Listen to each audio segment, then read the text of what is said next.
What's going on? Welcome to Tech with Sean, and today we're taking a look at the ED64 Plus, and this is a somewhat affordable Nintendo 64 Flashcart.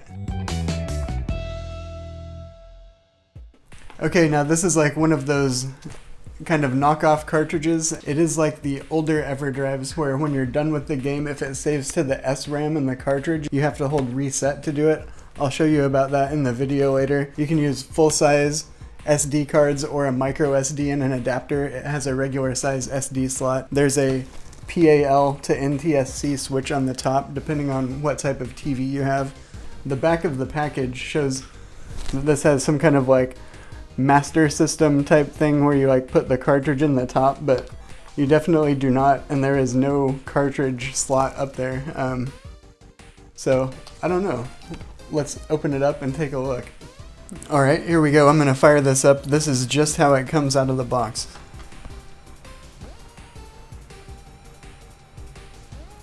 It says initializing OS, and it loads up fairly quickly. So on this main screen, on the D-pad, up and down will scroll up and down, but the page repeats, so you need to use left and right will do page up, page down, and then you use up and down to scroll within that page. It's kind of a weird menu. When you get to a game you want to start, you would maybe think that pressing A would start it, but it does nothing. Instead, you need to hit one of the C buttons for some reason, like C right will start the game, or the start button. Once you do that, it loads it up. Most of the games are pretty quick. It does depend on the size of the ROM though, so larger games will take longer to load up.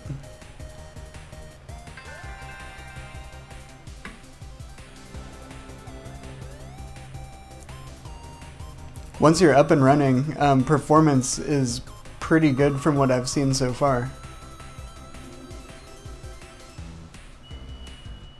It basically runs exactly like you would expect a regular 64 game to play. Unfortunately, there is no soft reset command that I know of on the 64, so if you want to get back to the menu, you're just going to have to reset. Now if you notice down in the lower left corner of the menu it says page 1 and it says save EEP4K, and it will tell you on each game what type of save they use. So some of them are SRAM, some are the controller pack, but the ones that save in SRAM, that's basically like the cartridge ones where it would have an internal battery. And those you have to do something a little different to save on. So you can see here that Ocarina of Time, it says save SRAM, so we're going to load that up.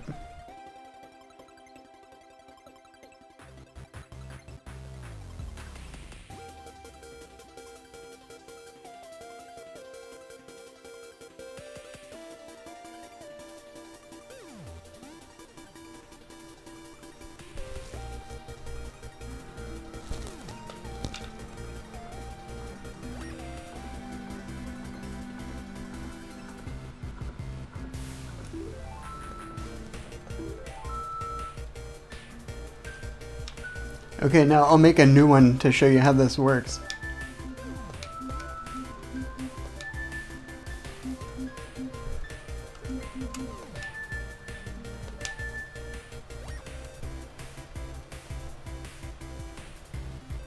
Okay, so now we started and we have a save game on here.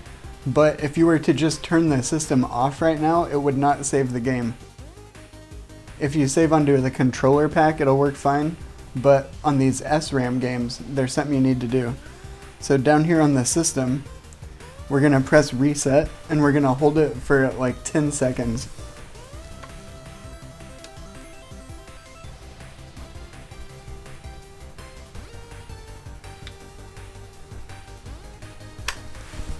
And doing that will let it write to the cartridge in that space. So after this, you could go ahead and turn your system off or whatever. I messed around with this earlier to see how it works. So if you don't hold reset, it just won't save for that session. It won't wipe all of your other saves. So that's really good. So when you're still playing, something casual, you can go ahead and hit reset to get back to the menu, and it's not gonna, kill all your old saves or anything. But by doing that, then we come in here and you can see that it kept my save. So that's what you're going to want to do to save on all the games that use SRAM as the save method. So far I'm pretty impressed with the performance though. It's played all the games that I've tried to start on it, and I haven't had any crashes or anything like that. I will say when I first started this thing up, I thought I had a dud. I turned it on, I put it in, and all I got was a black screen. I tried taking the SD card out, it still had a black screen. I started freaking out. I looked up some Amazon reviews. Some people said that they got one that didn't work. I started looking on Reddit, and I saw all types of stuff about the firmware and everything. And then I was like, you know what? I'm going to try one of my other games and make sure it didn't work and make sure this thing didn't kill my console. And so I put another game in and it still did a black screen. And I was like, oh crap. So then I dug a little deeper, and turns out my S-Video switcher was on the one I used for my Super Nintendo. So I had my freaking video switcher on the wrong input. So as soon as I switched it back, boom, turned it on, it fired right up the first time, and it's worked great ever since.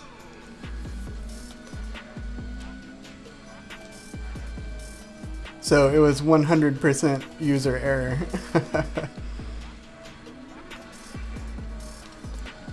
I really had planned on buying an Everdrive for it. There's the Everdrive N7, and I was looking at that online, and really it wasn't the price that put me off, it was the availability. Somebody on one of my other videos had mentioned that they placed an order from Everdrive.me, and it had been like a month and it still hadn't shipped out. So I was like, man, I can't wait that long, you know, I got time to kill right now. So I went on Amazon and started looking around, and they had this thing for like $82 or something, and it had free next day delivery. So I was like, I could pay a little bit more, get the really good one, but I'm going to be waiting for it and I don't know when it's going to come. Or I could, you know, take a loss in quality. I could have to hold the reset button when I save, but I could pay $80 and get it tomorrow. So I went ahead and got this one off Amazon, and you know, I'm pretty happy with it so far. I will say that on the Super Nintendo, I'm glad I ponied up for the FX Pack Pro, just because I think I'll, you know, make more use of some of the special features and stuff on that one. Really, all I wanted to do was be able to play the original games on this, and this does it exceedingly well. It came, I don't know if they all do, or if all of the sellers on Amazon are the same or whatever, but this one actually came preloaded with all the ROMs on it. It looks like almost the full US set of 64 games. And the ones that I've tried, they've all worked. Now I do plan on removing those and putting on, you know, my own cleaned up set, and I'm gonna put on some Japanese games and stuff. But for a plug-and-play solution, man, you can get it delivered to your house the next day. Just plug it in your system, and it already has tons of games, probably all the ones you want on it. So really don't have a lot bad to say about it. I mean, it's obviously probably a clone from one of the older Crix designs, I would guess. And so it's cutting the original person out, you know, by making a Chinese clone, but the availability, you know, if you can't get your product to people as fast as they want it, you know, some people are gonna look at other products. And that whole hearing somebody saying that they didn't get their cart for like months, that really put me off, because I don't know, I think it's probably just a modern thing conditioned to that instant gratification. But when I bought my thing, I didn't want it in a few months, I wanted it soon. So I just decided to get this one, but can't complain so far.